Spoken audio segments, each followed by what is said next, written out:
నమస్తే సార్. నమస్తే sir, diabetic వాళ్ళు కాఫీ టీ తీసుకోవచ్చు అంటారా? సో కాఫీలో ఏమేస్తారమ్మా? పంచదార లేకపోతే బెల్లం, కొంతమంది తాటి బెల్లం, మొత్తం మీద తీపి గలవంది కాఫీ తాగే పరిస్థితి ఉంటుందమ్మా. సో డయాబెటీస్ వ్యాధిగ్రస్తులకు ఏమాత్రం మంచిది కదమ్మా. ఎప్పుడో ఒకసారి కొద్దో గొప్ప కాస్త యొక్క బెల్లము పంచదార వేసుకోవడంలో తప్పలేదు, కానీ రెగ్యులర్గా యూస్గా నంబర్ ఆఫ్ టైమ్స్ ఈ కాఫీలో కానీ టీలో కానీ ఈ యొక్క పంచదార కానీ అదేవిధంగా బెల్లం కానీ ఇలాంటి తాటి బెల్లం కానీ ఇలాంటి కలిపి రెగ్యులర్గా తీసుకోవడం మంచిది కదమ్మా. ముఖ్యంగా ఇక్కడ కూడా గమనించాల్సింది ఏంటంటే ఇక్కడ కూడా HbA1c పాత్ర ప్రధానంగా వహిస్తుందమ్మా. 3 మాసాలకు డయాబెటీస్ వ్యాధి కంట్రోల్లో ఉన్నటువంటి పరిస్థితి HbA1c అనేటువంటి టెస్ట్ ద్వారా, అంటే 3 నెలల సగటు షుగర్ మన రక్తంలో ఎంతనో తెలుస్తుంది కాబట్టి అది కంట్రోల్లో ఉంటే HbA1c ఉండవలసినటువంటి ప్రమాణంలో ఉన్నప్పుడు కొద్దో గొప్ప ప్రమాణంలో ఈ యొక్క కాఫీలో పంచదార లేకపోతే ఈ యొక్క బెల్లం ఇలాంటి కలిపి వాడుకోవచ్చుమా.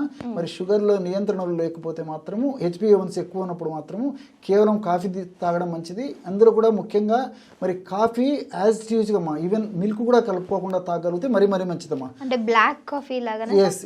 సో ఇందులో పోషకాంశాలు బాగుంటాయి, యాంటీ ఆక్సిడెంట్స్ బాగుంటాయి, ఇవి పరోక్షంగా మరి దేహానికి మేలు చేస్తుంది. కాబట్టి ఈ కాఫీలో ఉన్నటువంటి ఆ యొక్క యాంటీ ఆక్సిడెంట్స్ అంతా మనకు ఉపయోగపడాలంటే కాఫీని కొద్ది ప్రమాణంలో నేను చెప్పినటువంటి పద్ధతిలో మరి డయాబెటీస్ ఉన్నటువంటి వాళ్ళు రోజు వాడుకోవడం వల్ల కూడా ఎలాంటి ఇబ్బంది ఉండదు. కానీ ఈ కాఫీలో మరి పంచదార బెల్లం ఇలాంటివి కలిపి మాత్రము వాడుకోకూడదమ్మా. కొద్ది గొప్ప ఎప్పుడోసారి వాడుకున్నా తప్పలేదు, కానీ వాడడం మంచిది కదా. అంటే పాలు కూడా అవాయిడ్ చేయాలంటారా సార్?